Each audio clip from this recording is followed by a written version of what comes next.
Please, like, it's nothing to me. So, you know, but it was funny. The game is a beast, yo. Damn, his beef game is really, he he does this. Game is no joke. That was one of the like craziest diss records of all time in diss history. There's nothing to make of it. Like, and it's not even on no bias shit. I'm just saying, I just meant like, you know, he definitely was a big part as to why me and Nicki broke up. You know what I'm saying? So that's why I said that.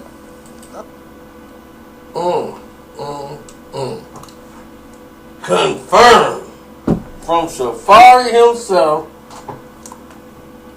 that Nicki's man was responsible. Well, we already know. Ain't no need for us to even go in there and rip this man apart no more. I mean, I don't want to do it. It's just that Safaree came out, gave an interview, gave his thoughts about the game beef, him being on Love and Hip Hop, and as far as Meek Mill is, period, and the fact that he's over Nicki Minaj, he doesn't even want nothing to do with her. He dropped the lawsuit. There wasn't no threats by Meek Mill that made him drop the lawsuit. He just didn't feel like going through it with all the depositions and everything. Just like, man, forget it. I'm not going through all that. And that's why he was just like, honestly, I should thank him. You know, that's why he put that down in the way he did. But I'm like, now who's finna write her songs? Because it definitely shouldn't be him. But that's another day, another story. She should hire Fab, who was in the photo. But other than that, man, this thing is, it's all hilarious to me. But I understand why,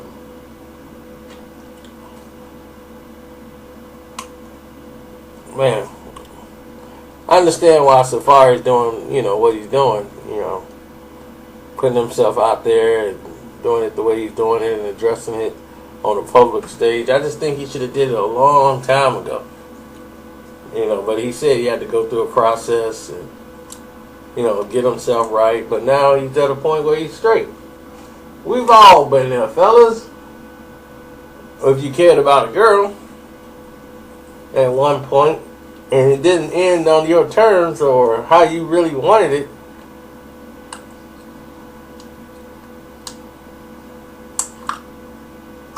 so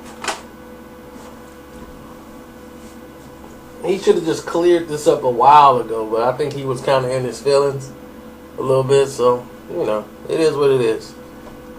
But I'm not going to rip this man to shreds, Mr. Mills or whatever.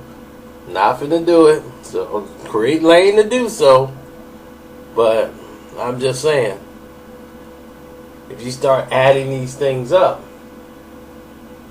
you know, they start to come together. Or maybe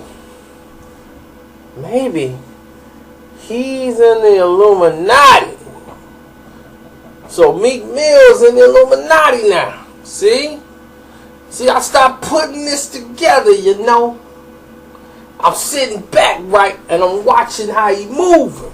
He ain't moving the same, you know what I'm saying? He in the Illuminati now. That's what I'm saying. He's gotta be Illuminati, right? That's what I think. Listen, follow me, right? Your boy is out there in Philly. What's Philly known for?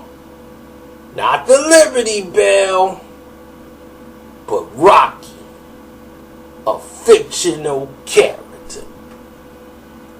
Rocky didn't exist, but they made a statue for him and made him the representation of Philly over Joe Frazier, Smoking Joe, who was holding us down.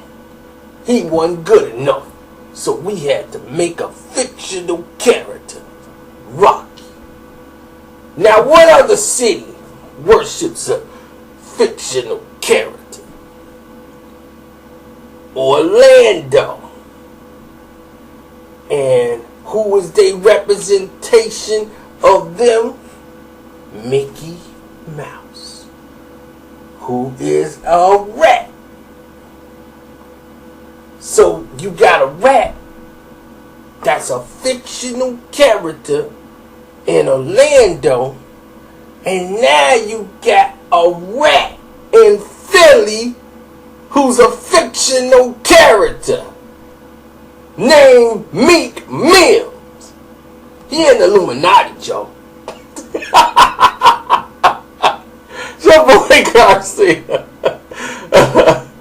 Oh man, I ain't want to do it, man. I'm just having fun, man. I'm sorry, Meek. I'm sorry. See, I just report on the news. I'm done like doing like this stuff on him because I'm done. I'm like everything. It's out there. Now I'm just reporting on the news. When I say I'm done talking about Meek, which means I'm done with the assaults, with the arsenal. I still got some arsenal. I'm tired of shooting them. So I'm like, look, this is the new stuff that's hitting the news. I'm just reporting on it. You know what I mean? Nah, mate. Crazy. That's crazy. You know what happened?